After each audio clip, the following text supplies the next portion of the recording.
Assalamualaikum warahmatullahi wabarakatuh. Waalaikumsalam warahmatullahi wabarakatuh. Ya, pada kesempatan kali ini kita akan belajar hardware, software, dan brainware. Ya, di materi pertama kita akan belajar hardware. Apa itu hardware? Hardware adalah suatu komponen yang ada pada komputer, bisa dilihat secara kasat mata dan mampu disentuh secara fisik. Fungsi hardware antara lain untuk mendukung kinerja komputer sebagai pengolah data dan menampilkan input proses. Anak-anak ada yang tahu contoh-contoh hardware? Saya Pak. Ya, coba sebutkan, Rizku.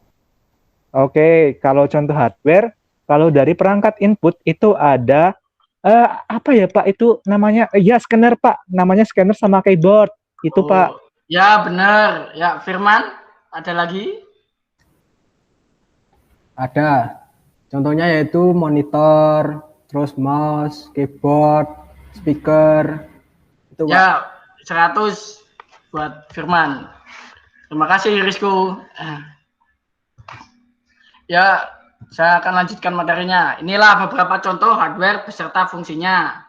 CPU berisi rangkaian sirkuit yang menyimpan instruksi-instruksi, pemrosesan, dan penyimpanan data.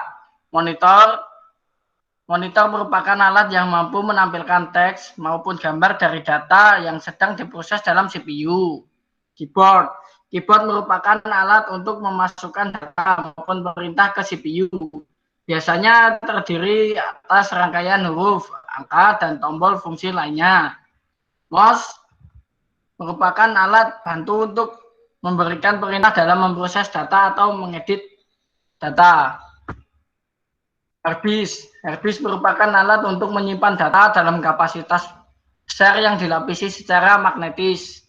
Printer merupakan alat yang memproduksi keluaran data output berbentuk cetak berupa teks maupun gambar atau grafik. Ya, selanjutnya adalah materi tentang software. Software adalah kumpulan data elektronik yang disimpan dan diatur oleh komputer. Data elektronik yang disimpan oleh komputer biasa berupa program yang berguna untuk menjalankan suatu perintah. Beberapa jenis software antara lain sebagai berikut. Ya, software sistem terdiri dari 3, yakni sistem operasi, program bantu, dan bahasa pemrograman. Penjelasannya sebagai berikut. 1. Sistem operasi.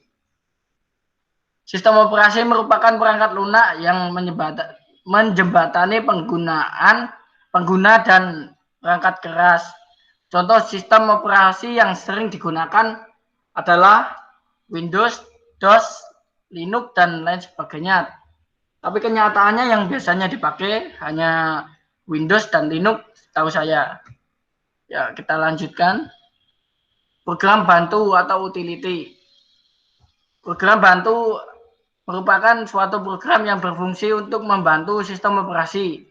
Contoh seperti antivirus, defragmenter, format disket, dan masih banyak lagi.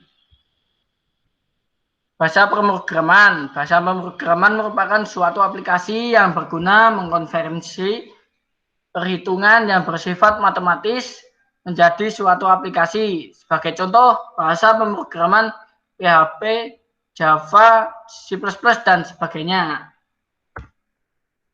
Ya, lanjutannya adalah software aplikasi. Software aplikasi merupakan perangkat yang berfungsi untuk melakukan berbagai bentuk tugas perkantoran seperti pengolah kata, lembar kerja, presentasi, pengolah halaman, web, hingga perangkat media player, dan sebagainya. Software aplikasi dapat dikelompokkan dalam beberapa bagian, yaitu 1. Pengolah kata atau word processor. Berfungsi untuk melakukan pengolahan kata, yaitu pekerjaan yang berhubungan dengan naskah dan berbagai macam administrasi surat menyurat. Contoh aplikasi Microsoft Word, AmiPro, WordPerfect, dan WordStar. Ya, untuk software aplikasi pengolah angka, spreadsheet. Pengolah angka berfungsi untuk melakukan pekerjaan yang banyak berhubungan dengan angka-angka, seperti penggunaan perhitungan, laporan keuangan, dan grafik.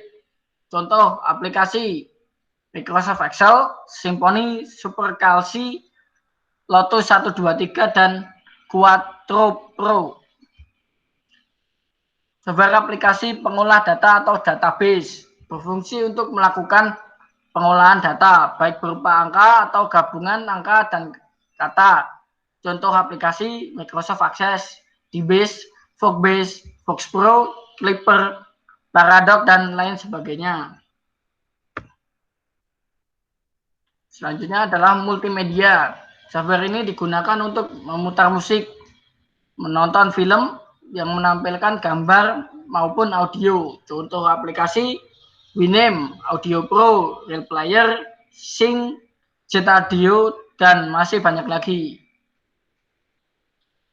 Komunikasi dan internet. Software aplikasi untuk komunikasi dan internet biasanya menghubungkan banyak orang dalam jangkauan. Beberapa aplikasi yang bisa digunakan, contohnya ada Internet Explorer, Google Chrome, Opera, MERC, ICQ, dan lain-lain. Ketiga adalah antivirus. Seperti namanya, software ini berfungsi untuk membasmi virus dari perangkat penyimpanan komputer. Sebab virus bisa merusak data atau program tertentu dalam komputer. Ya, di laptop anak-anak biasanya memakai antivirus yang apa? Madaf, Pak. Oh, Madaf. Saya pakai Clean Master, Pak. Hah? Apa? Clean Master? Saya pakai Clean Master. Oh, ya sudah, ya sudah. Ya, saya akan lanjutkan. Pendidikan dan game. Software ini secara khusus digunakan untuk membantu memahami pelajaran yang dikemas dalam bentuk game agar tidak membosankan. Contoh aplikasi PC Globe, Bodyworks, Science Adventure, Reader Rabbit, dan lain-lain. Kita ke materi yang terakhir, yaitu brainware.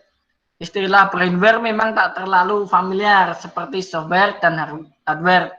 Namun brainware adalah komponen yang penting. Sebenarnya brainware adalah sebutan untuk manusia yang memakai, menggunakan, atau mengoperasikan komputer.